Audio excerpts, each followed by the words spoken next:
So, picture this Celeste. 29, has built this perfect and quiet life for herself. Great job, cozy apartment, savings she's proud of, the whole works. Life is tidy, predictable, exactly how she likes it. But then, bam, a single text from her brother threatens to pull all that order into chaos. And here's the thing. It's not just any family drama. Wait, before we dive in, tell me in the comments where you're watching from and what time it is in your corner of the world. It's kind of fascinating. It was a quiet Tuesday afternoon. The kind where the city outside my apartment seems to fade into a soft hum, and I was deep in the rhythm of work numbers, models, projections, everything logical, predictable, clean. My world was ordered, as I liked it. And then, the ping. That little notification that, in any normal context, might have been nothing. But I knew instantly it wasn't. My stomach sank. I glanced at my phone. And there it was, a text from Brian.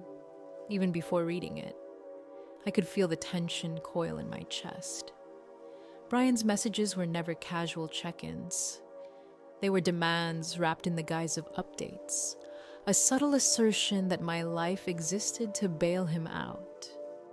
And sure enough, as I opened it, the words hit me like a jolt. Hey, so I'm quitting my job. It's a toxic environment, no room for growth. You'll cover my rent for a few months, right? Just until I get my startup off the ground.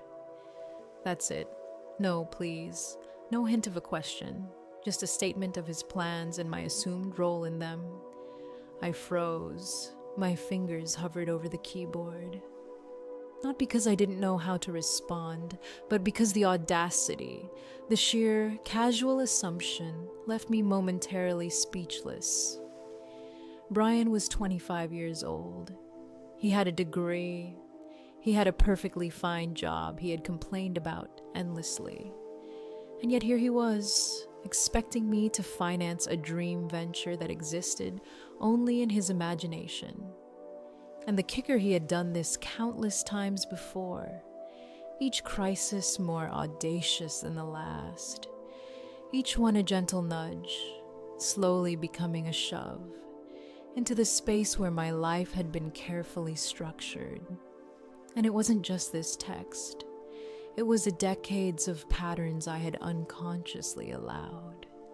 The years I had played the role of the reliable older sister, the financial safety net, the fixer. I remembered all the times I had paid for his college textbooks, co-signed for his first car, covered rent when he was short. And with each handout, instead of gratitude or independence, his footing seemed to get shakier, and his demands grew bolder. It wasn't malicious, not in the beginning, just an insidious kind of learned entitlement that I had unknowingly nurtured. I leaned back in my chair and let out a slow breath. My eyes flicked to the lines of code still open on my screen, a world of clean logic and patterns, nothing messy, nothing human. And yet, here I was, trapped in the messy, irrational chaos of family expectation. The irony wasn't lost on me in a career devoted to predicting trends. I hadn't predicted the long-term consequences of always saying yes to my brother, and there it was, all laid bare in 5 short sentences. The anger rose first, slow and simmering, like a tea kettle that had been left unattended. Then exhaustion, a deep, almost physical weariness that weighed down my limbs. I realized I was tired of being the responsible one, the one who picked up every dropped piece, who rearranged her own dreams to make sure his didn't falter. I thought about all the vacations I had canceled to pay overdue tuition fees, all the car payments I had deferred so he could move into an apartment without stressing about the deposit. All the nights I had lain awake worrying about what his next misstep might cost me emotionally and financially. I could feel my chest tightening. It was this constant pressure, this invisible chain that had wrapped around my shoulders over the years. And yet, it had felt normal, almost expected. I had been taught subtly and insistently that family comes first, that if you are capable, you are obligated, that my success wasn't really mine, it was a resource, a tool, a kind of currency to keep everyone else afloat. And looking at that text, the pattern crystallized in my mind. I had enabled him, yes, but I had also been manipulated into believing that my value was measured in how much I could provide. That was the harsh truth, and it stung more sharply than any individual demand. I swiped the notification again, almost reflexively, as if seeing it one more time might somehow change the words on the screen. But they were still there, still brazen, still expecting me to drop everything.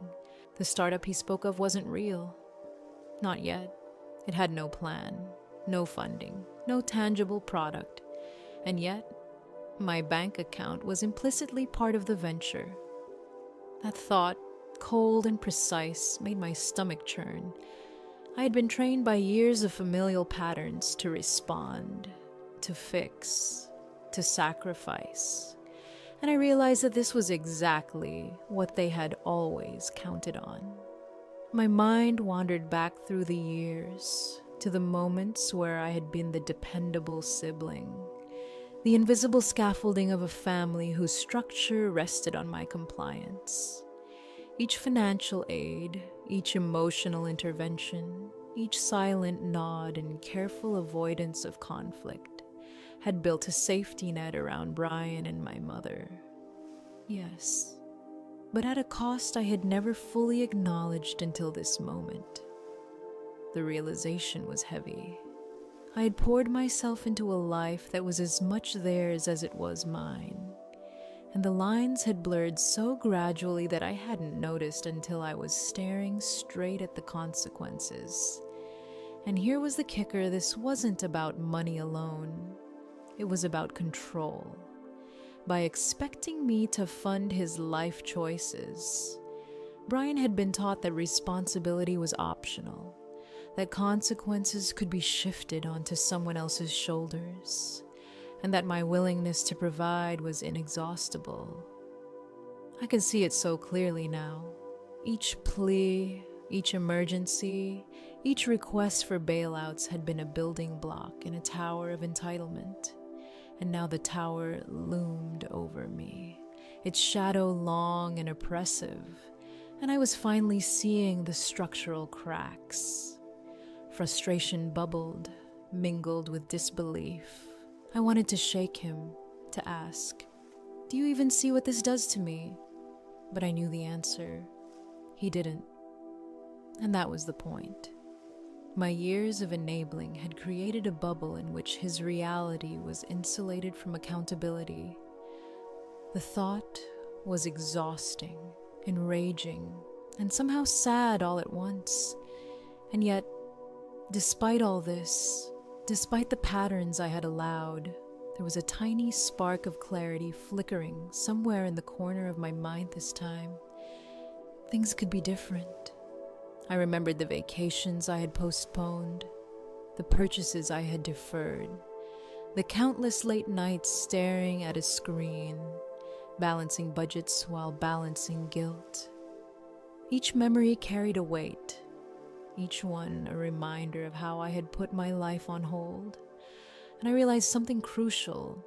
This text wasn't just a request. It was the culmination of years of patterns, a test, a litmus for how far I would continue to let them pull at my resources and my energy. And for the first time, I saw it clearly. Without fog or self-delusion, my compliance had been a currency, and it had been spent again and again with no end in sight. My fingers hovered above the keyboard, tense, ready to type a response, but unsure of what shape it would take. My mind raced through scenarios, through past interactions, through every subtle coercion, every passive-aggressive jab, every quiet expectation. The familiar tug of guilt was there, a whisper reminding me that saying no might fracture family bonds, might provoke outrage, might trigger the very fear of being alone that had always kept me tethered. But alongside that whisper was another, clearer, more resolute voice, saying, "This is your life, and your life cannot be perpetually collateral for someone else's irresponsibility." I thought of the countless nights I had spent cleaning up his messes, of the money I had spent, of the opportunities I had delayed. And suddenly, all those small sacrifices, all those incremental erasures of my own future were not just memories, they were evidence of a pattern I could no longer ignore. The accumulation of small concessions, small acts of enabling, had created a system in which I had become the safety net, the guarantor, the fixer, and it had cost me more than I had ever allowed myself to see. And in that moment, as I stared at the text, a slow, simmering clarity settled over me. The cycle had to end. It was shocking, in a way, how liberating the realization felt. It wasn't the text itself that was devastating, it was the mirror it held up, reflecting years of blind compliance. But with the shock came a strange, almost guilty sense of relief. For the first time, I could see the shape of a boundary forming, something solid, something mine. And even as frustration surged, I felt the faint stirrings of empowerment. Perhaps, just perhaps, the patterns could be broken. Perhaps, just this once, I could respond not out of obligation, not out of fear, not out of learned guilt, but from a place of clarity, self-respect, and vision for a future that belonged solely to me. I sat there, staring at the text, my chest tight, my mind racing, my heart pounding. The years of being the reliable one, the caretaker, the invisible scaffolding pressed down on me with full force, and yet buried beneath that weight, I sensed something fragile but insistent, a spark of possibility. The possibility that this time things could be different, that I could choose myself, without guilt, without fear, without compromise, that maybe, just maybe, the world I had carefully built could survive this storm, and I could finally stop being the family's endless fixer. I stared at my phone for what felt like an eternity, fingers poised over the keyboard, heart hammering, and then finally I made the decision. No. Just that word, simple, short, impossibly heavy. No, Brian, I won't cover your rent. You're an adult. You need to take responsibility for your own life. Hitting send felt like dropping a stone into a still pond, ripples spreading in ways I couldn't predict. My stomach twisted with fear. I expected the storm, the outrage, the guilt trips, and part of me braced for the full force of their disapproval. And, of course, it came almost instantly. My phone buzzed like a wild thing, Brian's messages lighting up the screen in rapid succession. "Are you serious?" he typed. "It's just for a few months. I can't believe you're being so selfish. Mom is going to hear about this." The last part was the knife twist, the threat I'd long anticipated. My mother, always the ultimate arbiter in our family, was the final piece, the one who would always side with him. That knowledge had kept me compliant for years, and yet, oddly, it didn't have the same power this time. I read his words, felt my old fears spike and then fade, replaced by something sharper clarity. I took a breath, slow and grounding, and let myself feel the weight of what I had done, the anger that had been building for years, the exhaustion from being the perpetual fixer, the resentment of having my dreams and future siphoned away. All of it converged in a strange, steady power. I realized, for the first time in years, that saying no didn't make me cruel. It made me human. It made me whole. And I began to understand that fear had been a companion. Yes, but it had never been a guide. My clarity was the guide, and then my mind shifted, almost naturally, to my own life, the life I had been meticulously building for years. The job offer in Amsterdam came to the forefront of my thoughts. It wasn't just a paycheck, it was a lifeline, a chance to step completely out of this endless cycle of family obligation. I remembered opening that email, seeing the numbers, the relocation package, the promise of a new city. For weeks, I had barely allowed myself to hope, thinking it too good to be real. But now, in the face of their demands, it became my anchor. Amsterdam wasn't just a career move, it was freedom. The fear of their reaction lingered like static in the background. But this time, I let it be just that background noise. I wasn't negotiating my sanity or my future for their comfort. I imagined myself there, walking along canals, exploring cobblestone streets, starting a chapter that was entirely my own. The thought sent a shiver of exhilaration through me. I could see it, taste it, almost feel the cool air on my skin as I biked to work, unburdened by the constant tug of obligation. It was liberating and terrifying all at once. I knew saying no would make me the villain in their story. Of course it would. I'd always been the responsible one, the dependable daughter, the sibling who sacrificed endlessly. But the truth was, staring me in the face, their story wasn't mine. I could no longer live as a character in someone else's narrative. The moment I acknowledged that, the fear lost its edge. The anger had given way to clarity, and clarity gave way to a quiet but resolute power. I could say no. I could live my life.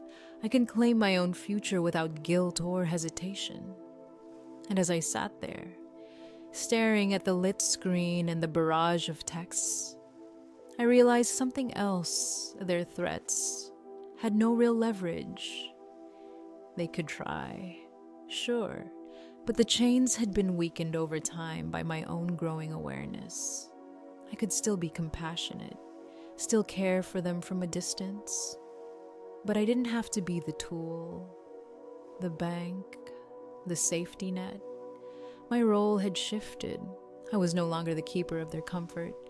I was the guardian of my own life.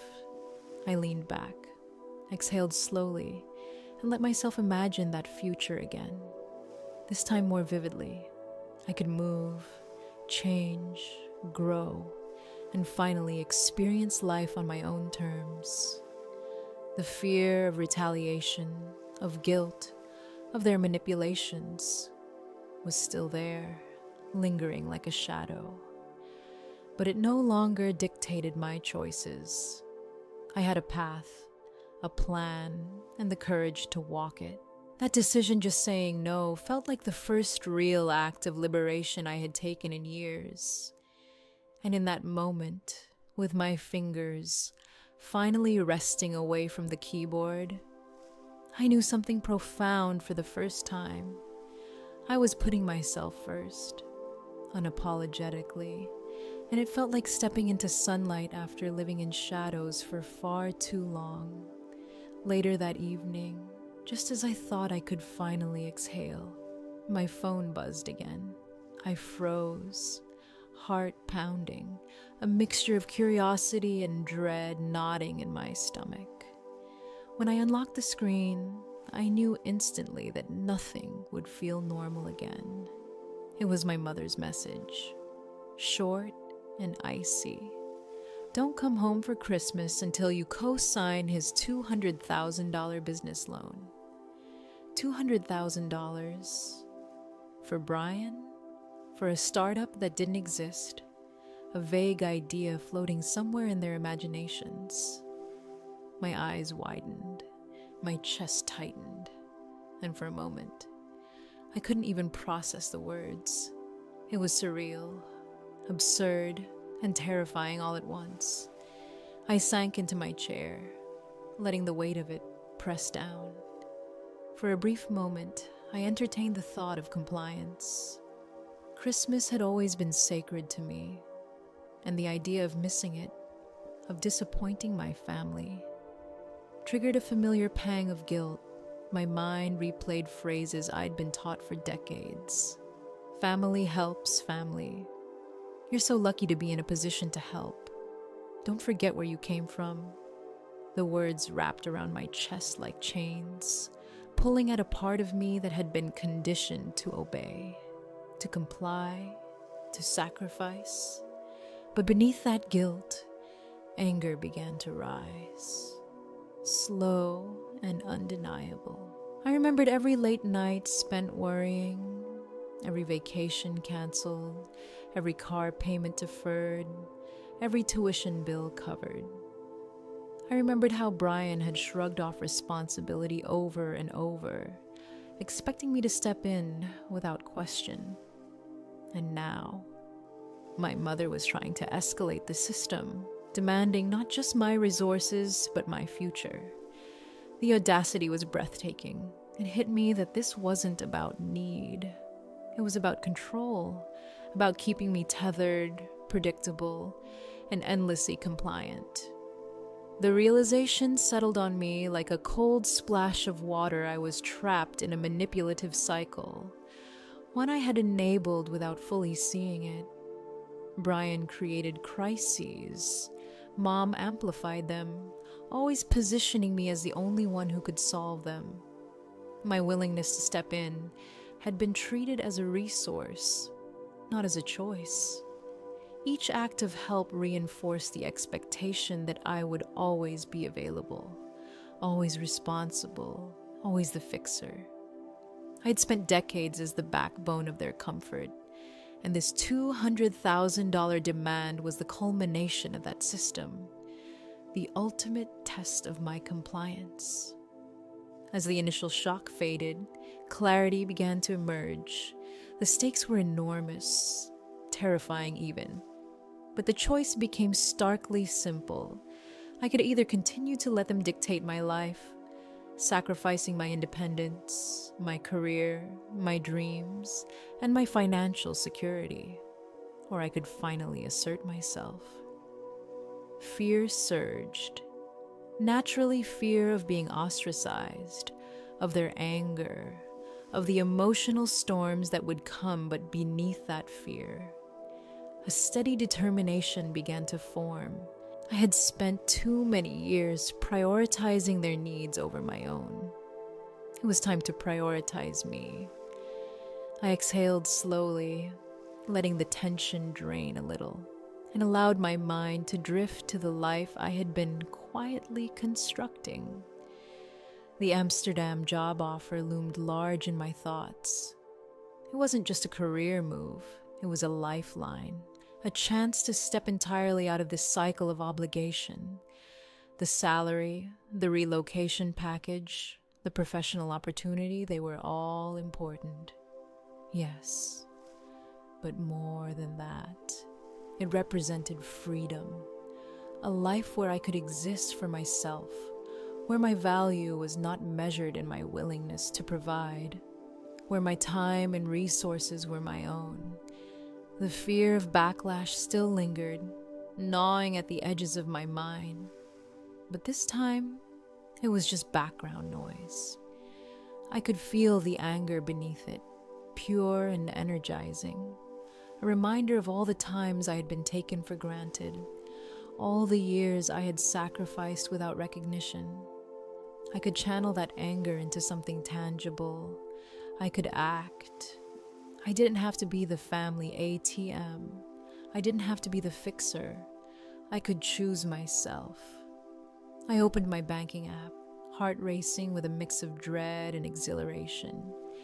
Every automatic payment, every shared service, every financial tie I had with my family blinked at me like small, forgotten chains. One by one, I began to dismantle them. The family phone plan canceled, internet and cable at mom's house terminated, streaming subscriptions, insurance policies, utilities. I removed them all. With each click, a lightness spread through me, a strange, almost dizzying feeling of liberation. It was petty, perhaps, but profoundly symbolic. I was reclaiming control over my life, finally establishing boundaries that had long been absent. The emotions were complicated. Guilt whispered, as it always did, that I was cruel, selfish, heartless. But anger roared louder, hotter, sharper.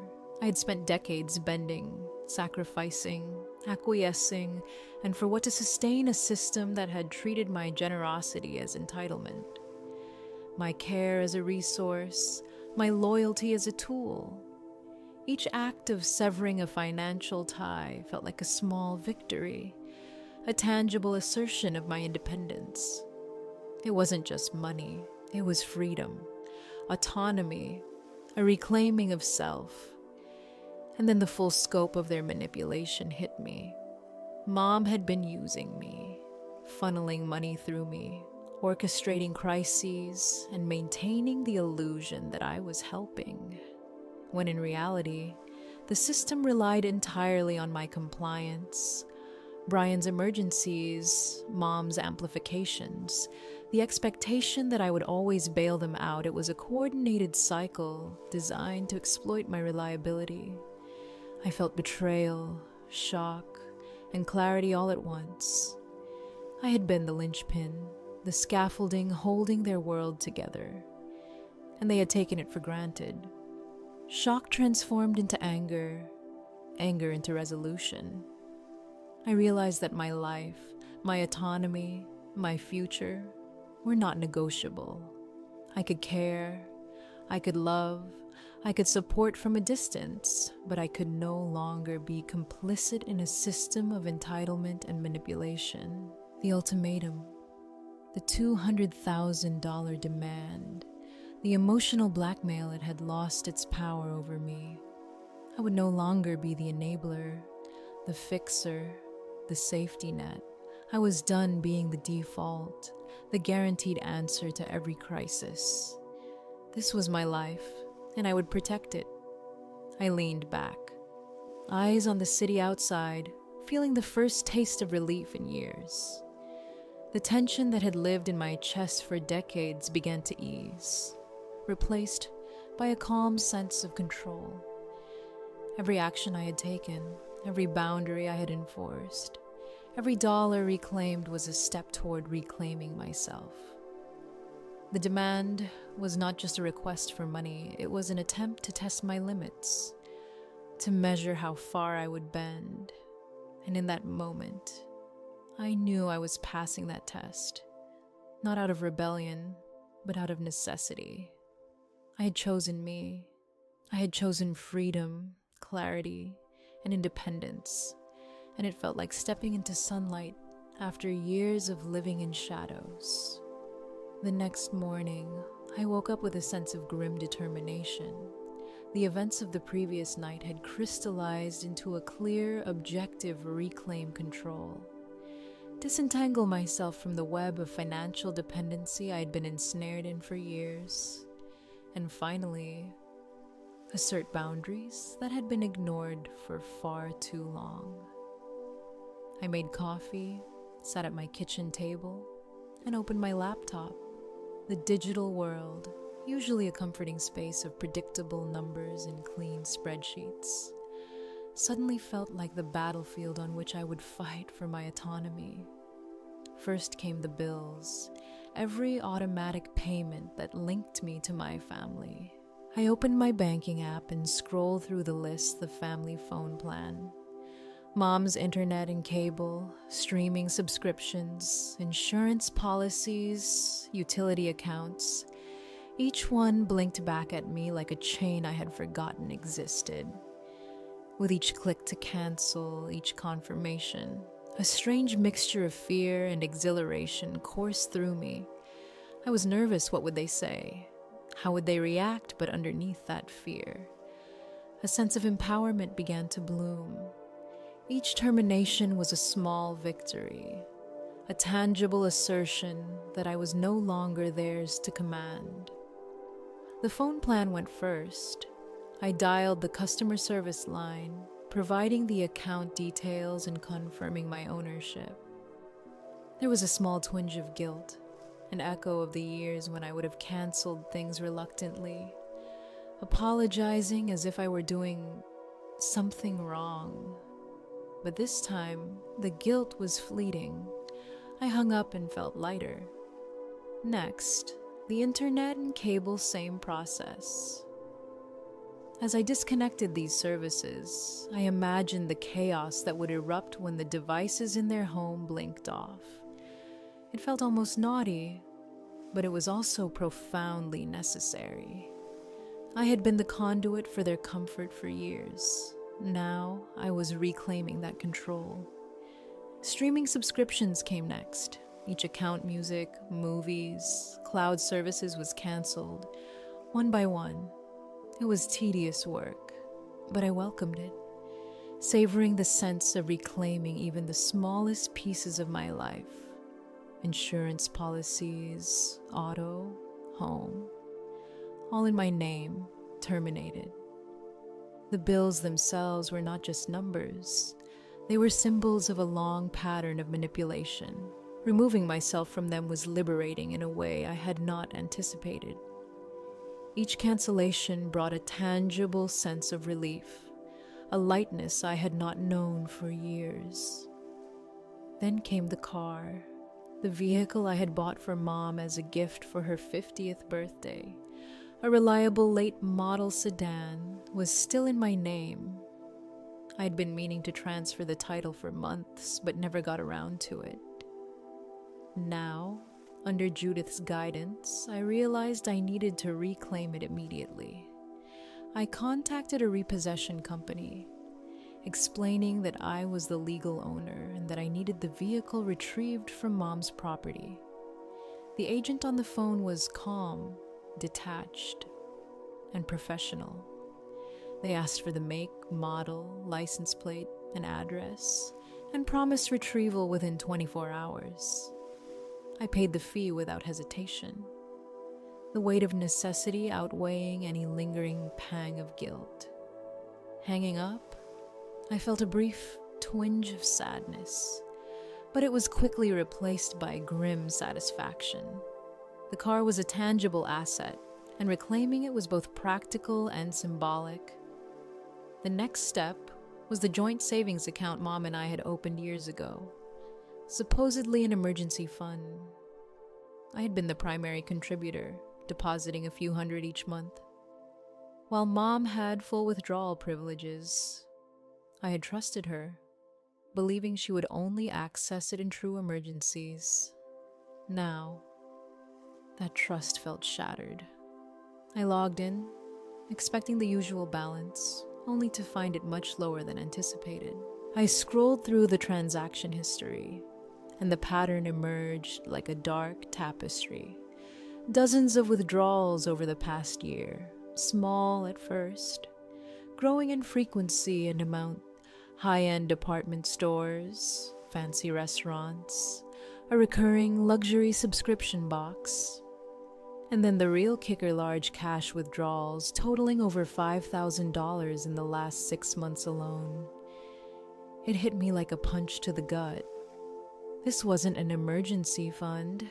It was her personal slush fund, secretly funded by my contributions. Every time Brian had a crisis, every security deposit, every failed venture, the money had funneled through this account, disguised as emergencies. The deception was staggering, breathtaking in its audacity. I felt a cold, sharp anger, but also a grim sense of inevitability. This had been going on for years, and now I had the evidence to finally sever it. I transferred the remaining balance, a modest sum under $1,000, into my personal checking account and initiated the closure of the joint account. The bank confirmed I didn't need her signature, a small but satisfying victory. As I worked, my phone buzzed relentlessly, but I let it be. They had clearly discovered the initial cancellations and were panicking, sending messages from every possible platform. Brian's messages were predictable, a mix of anger, victimhood, and entitlement. He complained about how I was ruining his life, how I owed him, how he couldn't believe I had done this. Cora's emails were more manipulative, venomous even. She accused me of abandoning the family, of stealing her car, of being a selfish, ungrateful daughter. Threats and guilt trips tried to pierce the armor I had been building, but the discovery of the long-term financial deception had inoculated me against them. The rage and clarity had hardened into resolve. It became clear, almost painfully so, that this was not just a dysfunctional family, it was a conspiracy of dependence. Brian created crises, Mom played the concerned intermediary, feigning urgency and desperation, and I, the so-called devoted daughter, provided the solution, never suspecting that the money simply passed through my hands to fund a lifestyle that had never been transparent. The recognition was staggering. I had been a mark in a system designed to exploit my reliability, my good intentions, my sense of duty. Shock turned to fury, and fury to methodical action. This was not about revenge, it was about survival. About reclaiming a life that had been siphoned away without my full awareness. Armed with this knowledge, I continued dismantling the financial web piece by piece. Automatic payments for Mom's utility bills were canceled, online subscriptions removed, the title of the car reclaimed and later sold, the joint savings account closed. Each step was deliberate, measured, and utterly necessary. Judith provided guidance throughout, ensuring that each action was legally sound, minimizing the potential for fallout. My sense of empowerment grew with every click, every call, every confirmation. The process was painstaking, emotionally exhausting, but liberating in a way I hadn't anticipated. It was like performing surgery on my own life, cutting away the diseased parts to save the whole. By the end of the day, the landscape of my responsibilities had shifted dramatically. I was no longer financially entangled, no longer the default provider, no longer an enabler of a cycle of manipulation. The weight I had carried for years, almost invisible in its persistence, had begun to lift. The sense of liberation was palpable, exhilarating even, mingled with the sobering awareness of the betrayal I had uncovered. This was not just about reclaiming money, it was about reclaiming myself, establishing boundaries that would protect my future and my independence. As I sat back, finally allowing myself a moment to breathe, the enormity of what I had done began to settle in. I had taken decisive steps to disentangle myself, to uncover the truth, and to reclaim autonomy. The process had been painful, infuriating, and, at times, lonely, but the result was profound. I could finally see a path forward that was truly my own, free from the constant tug of obligation and manipulation. Each action, Each closure, each cancellation was a statement I was no longer theirs to control. I was my own person, and my life, for the first time in decades, belonged solely to me. Once the immediate financial disentanglement was underway, I knew the next challenge would be more complicated and emotionally charged. The family home. My father had passed away years ago, leaving the property jointly to my mother and me. For a long time, it had been a source of pride, a connection to him, a tangible piece of my past. But now, in the wake of everything, it had become a potential lever for my family to manipulate me, to pull me back into a cycle I had fought so hard to escape. I knew I couldn't leave it in their hands, and I knew it would require legal action to finally sever the tie. I called Judith, my oldest and most trusted friend, who also happened to be a sharp, no-nonsense lawyer, explaining the situation to her. I felt both relief and anxiety. Relief because someone competent would guide me through the process. Anxiety because I knew the process itself would be emotionally draining and fraught with conflict. I walked her through the sequence of events, Brian's relentless demands, the absurd $200,000 loan ultimatum, the revelations about Mom's financial deception, and my careful steps in disentangling myself from ongoing bills and shared accounts. I could feel my voice shaking at points, a mixture of fear and anger. But Judith listened patiently, without interruption, grounding me with her calm, analytical presence. After I finished, there was a long pause on her end. Then she said, firmly, "Celeste, it's about time you did this. You're not overreacting. You're protecting yourself, legally and financially." Her validation was like a lifeline. For years, I'd questioned my own feelings, wondering if I was being unreasonable, if I was too harsh, if I was somehow the problem. Hearing her confirm that my actions were justified, necessary even, lifted a weight I hadn't realized I was carrying. We spent the next hour mapping out every financial tie, every potential vulnerability, every piece of property or shared account that could give them leverage. The house was the centerpiece. Judith explained that a partition action would allow me to petition the court to sell the property and split the proceeds, effectively severing the joint ownership. It was not an easy step to take emotionally. The house held memories, connections, a sense of history, but it was a necessary one.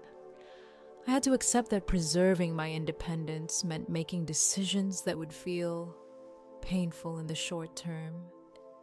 Filing the petition felt like a concrete step into the life I had been imagining for months. It was simultaneously empowering and terrifying. I was asserting my legal rights, taking control of a situation that had been used against me for years. And yet the thought of the inevitable fallout made my stomach twist. I knew Mom would react with panic, anger, perhaps even threats, and Brian would likely be caught up in her theatrics. But the knowledge that I was acting on principle, protecting myself, and reclaiming autonomy gave me the courage to move forward. The initial stages of the process were emotionally tumultuous. I imagined Mom's face when she realized I was serious, the sense of betrayal she would feel, and the inevitable barrage of calls and messages. And sure enough, once the petition was filed and the court began its process, the reactions started almost immediately. Mom's tone shifted from feigned concern to rising panic, her words laced with incredulity.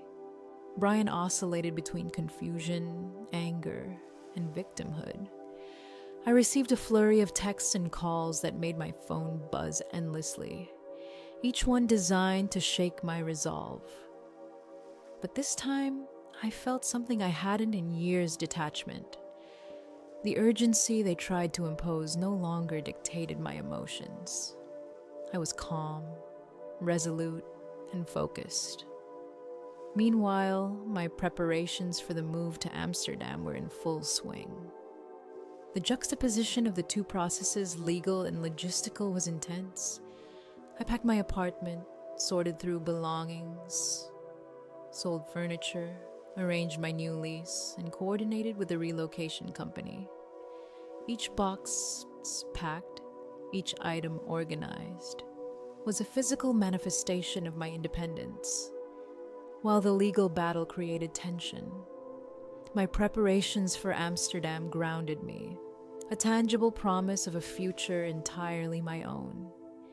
Judith guided me through every legal step, ensuring the paperwork was correct, the petition properly filed, and that all procedural rules were followed. Her presence allowed me to separate the emotional from the practical, to treat the situation as a matter of fact rather than personal drama.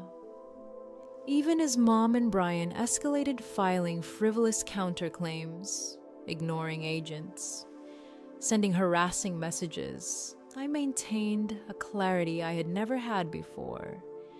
I was no longer living reactively. I was taking deliberate, controlled steps toward freedom. The legal process, while tedious and often frustrating, became a form of empowerment. Each submission, each official notice served. Each acknowledgement from the court reinforced the boundaries I had finally established. I was no longer vulnerable to manipulation. I was acting within the law, fully aware of my rights and asserting them with intention. And with each passing day, as the house moved closer to sale and the court recognized the validity of my claims, I felt my independence solidifying, becoming more real. Emotionally, it was draining, but also oddly liberating. The family's panic, their confusion, their manipulations, they were no longer effective. They could rage, plead, and attempt to guilt me. But I had fortified myself with knowledge, preparation, and a clear sense of purpose. Each day I saw the process move forward. I felt a quiet exhilaration, the satisfaction of knowing that the power dynamics were shifting, and for once, in my favor. By the time the court appointed a receiver to manage the property and ensure compliance, I had fully stepped into my new reality. The legal system, often intimidating, had become an ally. I was no longer trapped in a cycle of emotional coercion and financial manipulation. Instead, I was a participant in a process that guaranteed fairness, accountability, and the preservation of my rights. The house, once a potential tool for control, had become a vehicle for liberation. Throughout it all, my move to Amsterdam was progressing, anchoring my independence in the physical world.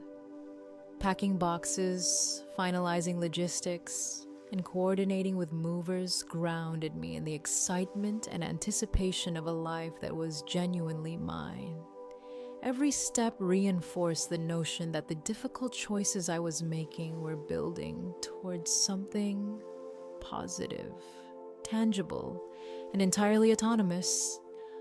The dual process, the legal battle and the physical relocation, was challenging, but it gave me a profound sense of agency. I was no longer the person who reacted to family crises. I was actively shaping my future. The emotions, intense as they were, became a testament to the significance of the actions I was taking. Fear, frustration, and tension were tempered by empowerment, relief, and a growing sense of clarity. By the time the initial legal steps were completed and the petition for the partition action was officially filed, I could finally take a breath. I had navigated the storm of my family's escalating panic, maintained my focus, and ensured that my move to Amsterdam would proceed without interference. The sense of independence I felt was profound, a deep reassurance that for the first time in years, I was in control of my life. The choices were mine, the boundaries respected, and the path forward clear. This was more than just a legal procedure. It was a reclamation of my autonomy, a definitive step toward a life fully my own. Amsterdam was everything I had hoped it would be, and more. The city felt alive in a way my old life never had. Canals reflecting the soft morning light, cobblestone streets echoing under my bike tires, cafes tucked into corners where I could sit for hours with a warm drink and a book. Each day, as I rode to work along the water, I felt a sense of liberation I hadn't realized I'd been missing. The constant anxiety, the relentless pull of family obligations, the invisible weight I had carried for years, it was gone. In its place was a quiet hum of anticipation, of life unfolding on my own terms. Work was a revelation. My new role as a senior analyst was challenging, yes, but in the best way. The environment was collaborative, supportive, and energizing. My colleagues respected my expertise and sought my input, not because I had once been someone's safety net, but because I had earned their trust through skill and professionalism. It was a stark contrast to my previous career landscape, where my contributions often felt overshadowed by expectations tied to my family rather than my own merit. Here, I was evaluated on my abilities, my creativity, my insights. For the first time, I felt recognized for me, not for what I could provide for someone else. Friendships began to blossom too, slowly but genuinely. People responded to my presence, my energy, and not to the baggage I carried from my past. Conversations were light but meaningful.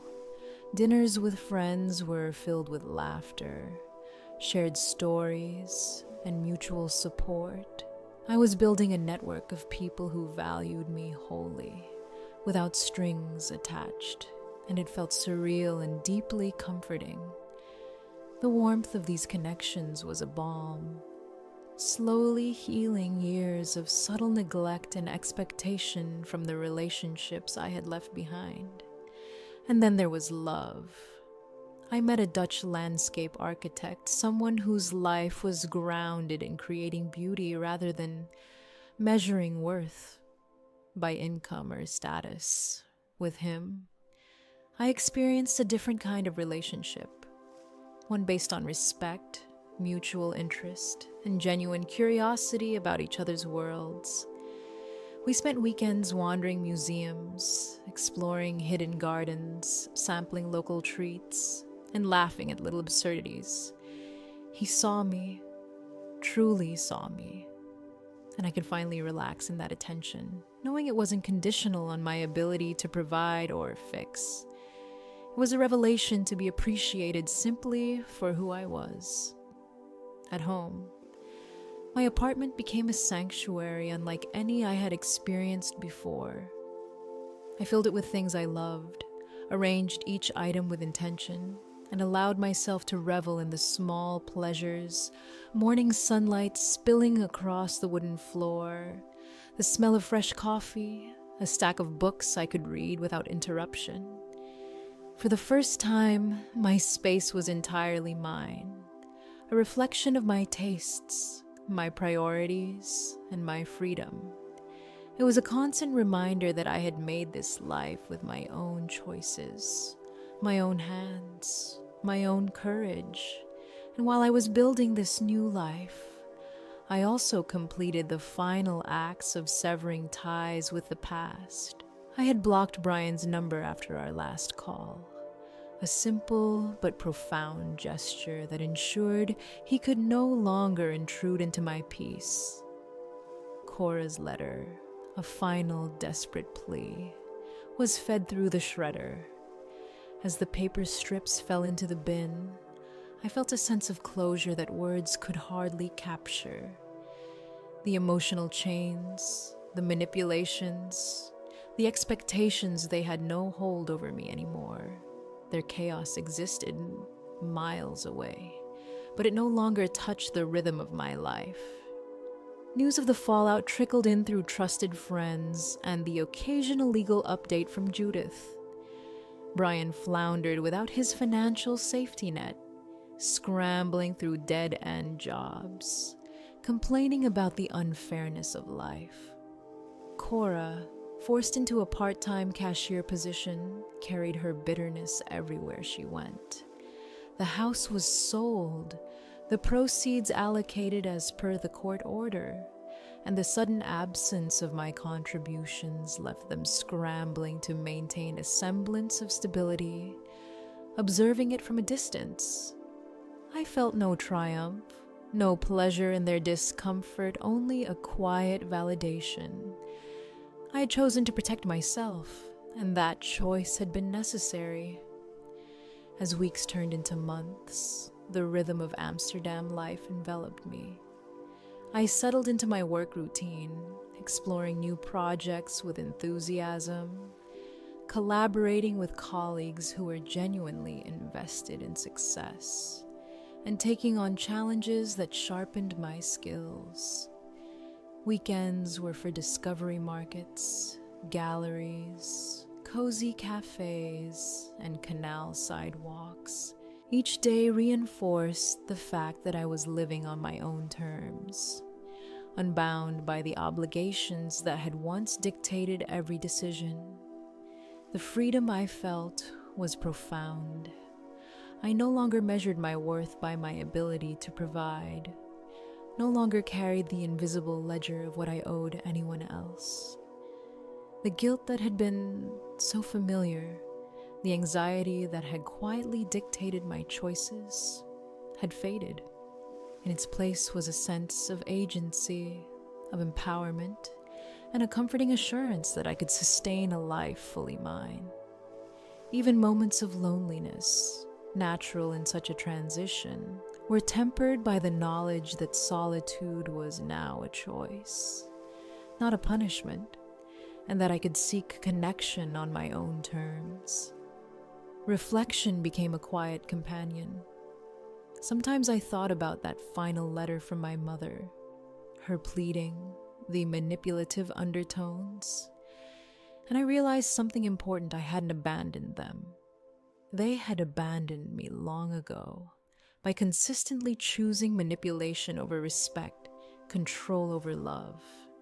I had simply stopped holding the rope, the weight of responsibility, the constant mediation, the expectation that my life existed to support theirs. It had been mine to release, and I did so fully and consciously. Watching that structure collapse from a distance, I felt a clarity that was almost exhilarating. With each passing day, I appreciated the contrasts between my old life and this new one, where before I had tiptoed around expectations. Now I moved freely, guided by curiosity and desire. Where before my achievements were measured in service to others, now they were celebrated for their own merit. Where before I had been defined by obligation, now I was defined by choice. The difference was not just external, it was visceral. My chest no longer bore the weight of guilt.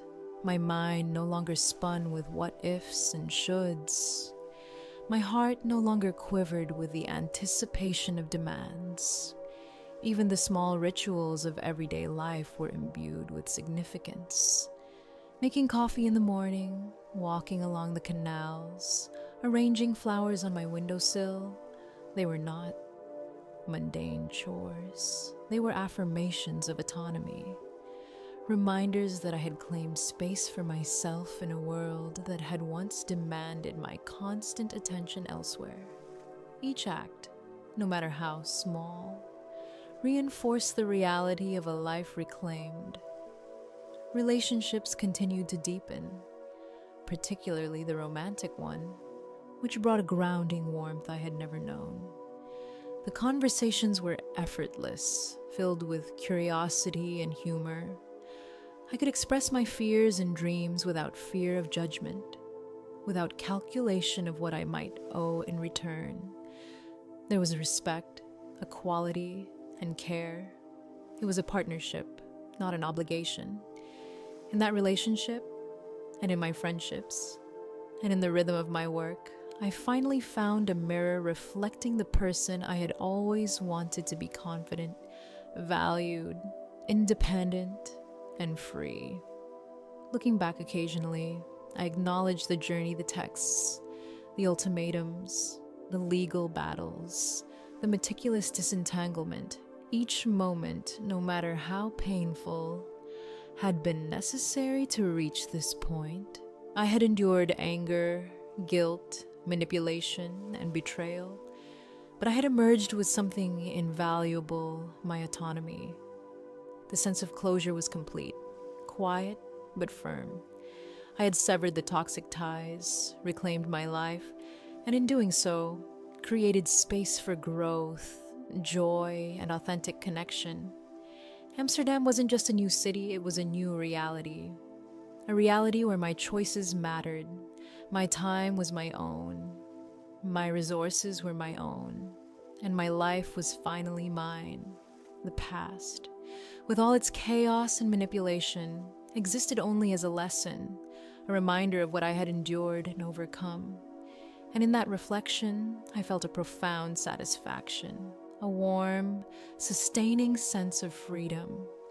This was my life, fully, unapologetically. And the peace I felt was both a reward and a promise I would never again relinquish control of my own existence. And there you have it. Celeste's journey from endless obligations and manipulation to a life fully her own. She reclaimed her independence, set boundaries, and stepped into a future she built with courage and clarity. Watching her find freedom and peace is a powerful reminder of what's possible when we choose ourselves. If this story resonated with you, why not show some love? Hit like, maybe subscribe, and join me for more stories of resilience, empowerment, and life reclaimed.